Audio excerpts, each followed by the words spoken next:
हरियाणा में तीसरी बार मनोहर लाल जी की सरकार आ रही है। तीसरी बार भारतीय जनता पार्टी अपनी सरकार बना रही है। हरियाणा के अंदर हरियाणा का युवा, हरियाणा की महिलाएं, हरियाणा के बच्चे, हरियाणा का वृद्ध, हरियाणा की आम जनता चाहती है मुझे एक ऐसी सरकार मिले जो सरकार ईमानदारी से मेरे अधिकार मेरे घर तक पहुंचाए। और मेरे अधिकार मेरे घर तक पहुंचाने का अगर किसी ने काम किया है तो वो इस प्रदेश के मुख्यमंत्री मनोहर लाल जी ने किया है। हमने तो घर तक उनके अधिकार पहुंचाए, लेकिन देखिए हमें चुनौती दी जा रही है। हमें तो क्या, प्रदेश की जनता को बोला जा रहा है हम आए तो आपके सारे अधिकार वापस खींच लेंगे। प्रदेश की जनता को कहा जा रहा है, धमकाया जा रहा है प्रदेश के युवा को।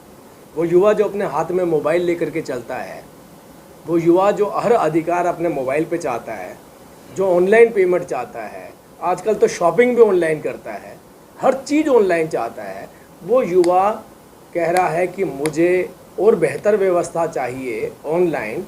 लेकिन दूसरी तरफ हमसे पहले की जो सरकार में रहे हैं, जो पूर्व मुख्यमंत्री भूपेंद्र सिंह हुड्डा जी हैं, वो सार्वजनिक मंच पे कह रहे हैं कि मैं पोर्टल ही बंद कर दूंगा, मैं ऑनलाइन व्यवस्था ही ख़त्म कर दूंगा। अरे भाई हुड्डा साहब, आप सोचिए आप क्या कहना चाह रहे हैं। आप हरियाणा प्रदेश का जो भविष्य है, जो युवा है, उसको ये कहना चाहते हैं कि मैं 1970 में ले जाऊंगा हरियाणा को। आपको बिजली के दफ्तर में जाकर के बिजली का बिल देने के लिए लाइनें लगानी पड़ेंगी, कतारें लगानी पड़ेंगी। वहाँ हुड्डा साहब के चहेते कुछ 2-4 लोग उस लाइन के बीच में खड़े होंगे जो लोगों से कहेंगे आपका बिल जमा करवा देते हैं, आइए कुछ पैसा कमीशन हमारे को दे दीजिए, कुछ रिश्वत दे दीजिए। वहाँ बिजली पानी का बिल जमा कराने के लिए जो हमने ऑनलाइन व्यवस्था कायम की है, क्या वो ऑनलाइन व्यवस्था बंद करके बोलेंगे कि मेरे बीच में जो एजेंट खड़े होंगे उनको पहले रिश्वत देंगे, उसके बाद पानी का बिल जमा होगा। अरे भाई, अब तो हम एम्स जैसे अस्पताल के अंदर जहाँ पर्ची बनानी पड़ती थी, वहाँ पे भी कहते हैं कि कोई दूर दराज से आने वाला व्यक्ति है तो उसको पोर्टल पे जाकर के अपना रजिस्ट्रेशन करवाए, उसको डेट मिलती है। वहाँ पर भी ऐसी व्यवस्था कायम कर दी है। प्रदेश के अंदर हमने कहा कि एक बार परिवार पहचान पत्र बना लीजिए, एक बार, एक चुनौती, एक बार आपने परिवार पहचान पत्र बना लिया तो दोबारा आपको किसी सरकारी दफ्तर का मुंह देखने की ज़रूरत नहीं है। आपको सारी योजनाएं आपको एक ही डेस्क के ऊपर मिलेंगी, सारा आपके पास लॉगिन पासवर्ड होगा, किस योजना के आप पात्र हैं, केवल आपको वो अपने डॉक्यूमेंट सबमिट करने और वो योजना आपके घर तक, आपके दरवाजे तक पहुंच के आएगी। हुड्डा साहब कह रहे मैं बंद कर दूंगा। बताइए मैं क्यों बंद कर दूंगा भाई? आप कौन होते हैं इस प्रदेश को पीछे धकेलने वाले? आप कौन होते हैं इस प्रदेश के अंदर वैसी बदहाली लेकर के आने वाले, जैसी बदहाली इस प्रदेश की जनता ने देखी थी? पहली बार मनोहर लाल जी ने अगर व्यवस्थाओं को ऑनलाइन किया है और 1200 करोड़ रुपया इस प्रदेश की जनता का टैक्स का बचाया है, जो प्रदेश के विकास में आगे बढ़ रहा है, लगाया जा रहा है, तो आप क्यों कह रहे हैं बार बार? हुड्डा साहब जवाब तो दिए हैं इस बात का। कैसा हरियाणा सोच के बैठे हैं आप? आपके दिमाग में कोई पिक्चर तो होगी हरियाणा की।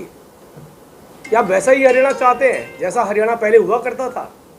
अरे घबरा जाएगा इस प्रदेश का बच्चा। उसने तो अब, जिसने 10 साल पहले होश संभाला है, उसे तो एक ऐसा हरियाणा देखने को मिला। अगर उसको पिछली याद दिलवा दें हरियाणा कैसा हुआ करता, तो हो सकता है उसके रोंगटे खड़े हो जाए बेचारे के। वो तो घबरा जाएगा कि ऐसा हरियाणा देंगे मुझे हुड्डा साहब।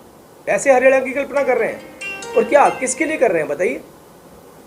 यहाँ से पहले अगर हुड्डा साहब कहते हैं तो हम तो कहते हैं 4 महीने की चुनौती ले लीजिए। हुड्डा साहब अपने घर से शुरू करें, सारी ऑनलाइन व्यवस्थाएं बंद कर दें। कहें कि मैं आज से मोबाइल यूज़ नहीं करूँगा, दूसरा फ़ोन यूज़ करूँगा। कहें कि मैं बिजली का बिल खुद जमा करवाने जाऊँगा। कहें कि मैं पानी का बिल खुद जमा करवाने जाऊँगा। कहें कि मैं हवाई जहाज़ की टिकट ऑनलाइन बुक नहीं करवाऊँगा, मैं रेलवे की टिकट ऑनलाइन बुक नहीं करवाऊँगा, प्रण लेता हूँ। ऐसा लेना हुड्डा साहब प्रण, पहले घर से तो शुरुआत करिए। अब गरीब व्यक्ति, एक बुजुर्ग महिला, एक विधवा, एक जो फिजिकली चैलेंज है, अगर वो अपने सुविधाओं को अपने मोबाइल पे पा रहा है, तो हुड्डा साहब आप क्यों बीच में आपने एजेंट घुसाना चाहते हैं कमीशन खोरी के लिए? भाई हम, ये प्रदेश बर्दाश्त नहीं करेगा। आप सम्मानजनक रूप से विपक्ष में बैठे हैं, बैठे रहिए। ऐसे हालात ना हो जाएं कि आप विपक्ष के लायक भी ना रह जाए। आप गलत बोल रहे हैं। इंडिया नहीं है। INDI अलायंस है, ये INDI अलायंस है। इंडिया की फुल फॉर्म अलग है, INDI अलायंस की फुल फॉर्म अलग है, दोनों की फुल फॉर्म ही अलग है।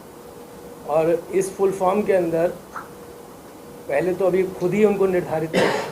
कहीं आम आदमी पार्टी कहती है हम कांग्रेस INDIA अलायंस में हैं, कभी कांग्रेस कहती है हम उनके साथ हैं, दोनों जगह रिफ्ट हो जाता है। इधर कम्युनिस्ट कहते हैं जी हम इसी अलायंस के अंदर हैं, बंगाल में कम्युनिस्ट जाकर के कहते हैं कि हम इनके खिलाफ खड़े हैं।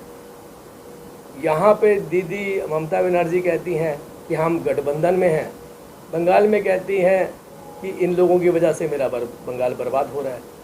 तो अभी इनका तो यही नहीं पता कि इसमें खिचड़ी में डल क्या कह रहा है। तो कई बार तो ऐसे लगता है कि ये बनने क्या वाला है हमें भी समझ नहीं आ रहा।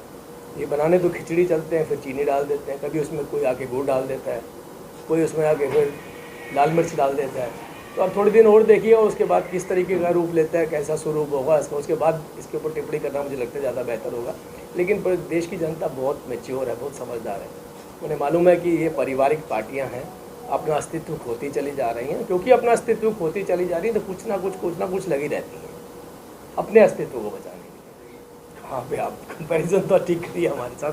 देखिए INLD मैं देखिए INLD के मंच पे आज नहीं, शुरू से ही सभी वरिष्ठ नेता तब देवीलाल जी को अपनी श्रद्धांजलि देने के लिए आते थे। और कई तो आपने देखा भी कि आज ही रैली हुई, पिछली बार भी आपने देखा जींद में हुई, और मात्र 5 दिन के बाद देखेंगे वही नेता जो है वो दूसरे गठबंधन में होते थे, वो उनके साथ नहीं होते। तो वो बिल्कुल ही अलग सब्जेक्ट है। वो लोग एक स्वेच्छा से जाते हैं वहाँ पर, स्वेच्छा से कोई भी जा सकता है श्रद्धांजलि देने के लिए। अगर तो देवीलाल जी को श्रद्धांजलि देने के रूप में ना देखा जाए इस रैली को, तो मुझे लगता है फिर नेता का कोई जाने का औचित्य नहीं बनता और कोई जाएगा भी नहीं।